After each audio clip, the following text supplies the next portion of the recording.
पंख लेके उड़ा चला। Hello friends, welcome back to my channel. তো তোমরা কেমন আছো বন্ধুরা? আশা করছি ভালো আছো। তোমাদের সাথে সাথে আমি অনেকটা ভালো আছি। আমার চ্যানেলে তোমরা যদি নতুন প্লিজ চ্যানেলটা জলদি সাবস্ক্রাইব করে পাশে থেকে বলে একটু নোংর বাজিয়ে দিও, কারণ কি আমার ভিডিও নোটিফিকেশন যাতে তোমরা সবার আগে দেখতে পাও। তা আজকে ফাইনালি একটা স্পেশাল ডে ছিল, কারণ বৌদিমণির স্বাদের অনুষ্ঠান। আর আমিও সকাল সকাল স্নান টান সেরে ফুল টু রেডি হয়ে গেছি বৌদিমণিদের বাড়িতে যাওয়ার জন্য। কিছুদিন যাবৎ শরীরটা প্রচণ্ড খারাপ, ঠান্ডা জ্বর, গলার অবস্থা দেখে বুঝতেই পারছো যে গলার পরিস্থিতি কতটা খারাপ। যাই হোক, ভিডিওটা অনেকদিন ধরে পেন্ডিং পড়েছিলাম, ভাবলাম তোমাদের সঙ্গে চলো শেয়ার করি। আমি আর মা রেডি বৌদিমণিকে খুঁজছিলাম। বৌদিমণি উপরে আছে, খাওয়া দাওয়ার অনুষ্ঠানটা সারছিল। তো সেই মুহূর্তে উপরে যেতে গিয়ে আমার সঙ্গে ঘটে যায় একটা মিরাক্কেল। এখানে গিয়ে যখন ফুটেজ ক্লিপগুলো নিই, দেখি পুরো লাইটের জন্য পুরো ফুটেজ ক্লিপগুলো জ্বলে গেছে। তো বৌদিমণি নিচে আসলে তোমাদের সঙ্গে আর একবার বৌদিমণিকে আলাপ করাবো। তো চলো এবার খাবার টেবিলে যাওয়া যাক। আর আমার ছিল আজকে ভীষণ তাড়া, আমার একটা জায়গায় যাওয়ার কথা ছিল। যাই না, আই থিঙ্ক এখন 5টা বেজে গেছে, যেতে পারবো কিনা। তো আমি আর পাপা এখানে সবাই মিলে এখানে খাবার টেবিলে বসে গেছে। আর আজকে কিন্তু পাপা ফার্স্ট টাইম আমাদের সঙ্গে এরকম কোনো অনুষ্ঠান অ্যাটেন্ড করলো। আর কাকিমণি এত বাজি, কাকিমণি ফার্স্টে লেবু দিয়ে দিয়েছে। আর মুখটা দেখেছো বেচারার কতটা খারাপ হয়ে গেছে। সবাই মিলে খুব আনন্দ করলাম আজকের দিনটা করে। এখানে খাবার দাবার কিন্তু প্রায় শেষের দিকে। তো এখানে কথা বলতে বলতেই বৌদিমণি আবার ডাক দিয়েছে। খাবার দাবার আর তেমন করে সারতে পারলাম না, ছুটে গেলাম আগে বৌদিমণির কাছে। খাবার টেবিলে কিন্তু অনেক আয়োজন ছিল, তোমাদের সঙ্গে সেগুলো শেয়ার করলাম না। এই হচ্ছে আমার দুষ্টু মিষ্টি বৌদিমণি, যার আজকে স্বাদ ছিল। আর কোল আলো করে কিন্তু আমাদের বাড়িতে নতুন অতিথি আসতে চলেছে। তোমরা আশীর্বাদ করো বৌদিমণিকে।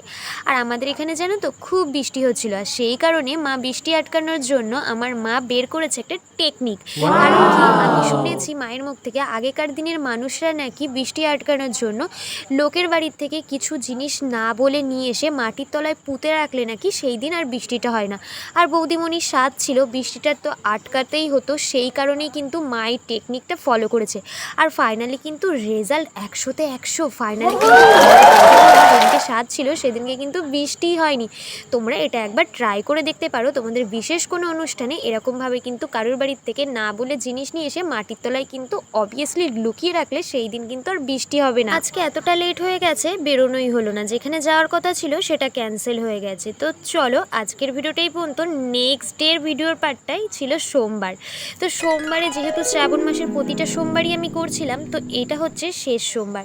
আর শেষ সোমবারেই কিন্তু সকালে রেডি সেডি হয়ে একদম কিন্তু পূজা অর্চনার ঘরের কাজটা সেরে আমি কিন্তু বেরিয়ে পড়েছি ডালা নিয়ে। এবার যাব মন্দিরে। আর আজকে কিন্তু আমার সাথে 3টে মাকে নিয়ে এসেছি, মানে বুঝতেই পারছো একসাথে টিবিল ধামাকা। তো একটা কথা তোমাদের সঙ্গে শেয়ার, জীবনে ভালো থাকার জন্য, ভালোবাসার জন্য মায়ের বিকল্প হয়তো কিছুই হয় না। আজকে 3 মাকে না দেখলে হয়তো বিশ্বাসই করতাম না।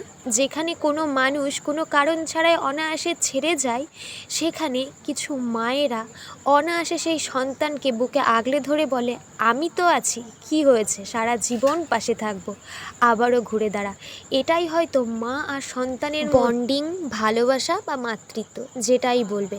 আজকালকার দুনিয়ায় এই ফেক জেনারেশানে সেখানে মাই হচ্ছে একমাত্র সাচ্চা লাভ। জীবনে অনেক ওঠাপড়া থাকবে, সেই ওঠাপড়ার মাঝখানে একবার চোখ বন্ধ করে মা বলে ডেকো, 2 হাত মিলে মা দাঁড়িয়ে থাকবে। এই ছেড়ে যাওয়ার দুনিয়ায় মাই হয়তো একমাত্র সন্তানদের ছেড়ে যেতে পারে না।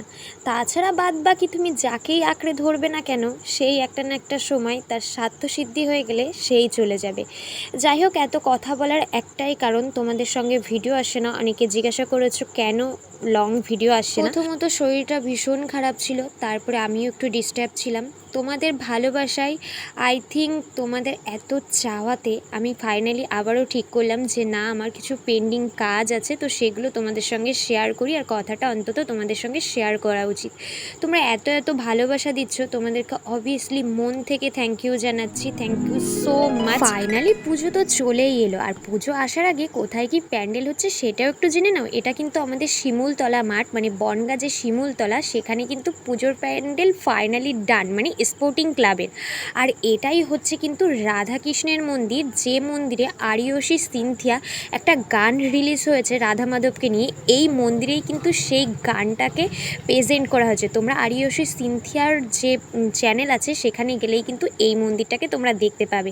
আর আরিয়সীদের বাড়িও কিন্তু এই বনগাঁতে, মানে টোটাল সকালটা দেখতে গেলে আমাদের বনগাঁটা কিন্তু একদম জমজমাট শহর হয়ে উঠেছে। আমি আর মা চলে এসেছিলাম বনগাঁতে, একটু দরকার ছিল। আগের দিনই বলছিলাম একটু দরকারে আসতে হবে আমাকে আর মাকে, তো সেই দরকারটা ফাইনালি মেটানো কমপ্লিট। এখন আমরা একটু যাব কেনাকাটা করতে, সামনেই পুজো, আর পুজো মানেই কেনাকাটা তো লেগেই যায়। আর আজকের থেকেই ফাইনালি কেনাকাটাটা শুরু না করলেও জিনিসপত্র কিছু দেখতে এসেছি, কারণ কিছু মানুষদেরকে কিছু জিনিস এবার গিফট করবো ভেবেছি। প্রথমেই চলে এসেছিলাম এই যে 3 পিসগুলোর দোকানে। এখানে এসে কাকুর রিয়াকশান দেখে আমি তো পুরো ঘাবড়েই গেছি। ভিডিও তো পড়ে মরুক, জিনিস কেনাকাটা তো পড়েই মরুক, এই দোকানে কোনো কিছুর কথা না বলে, কোনো জিনিস পারচেস না করে ভয়তেই চলে আসতে হয়েছে। কাকুর এমন রিয়াকশান আর এমন কথা বলার ধরন, কী আর বলবো। মানুষের সঙ্গে যদি এরকমভাবে আচরণ করে, আই থিঙ্ক আমার যেটা মনে হয় কাস্টমার তো হবেই না, কাস্টমার ভয়তে পালাবে। যাই হোক, তার বিজনেসের ব্যাপার, সে ঠিক করবে।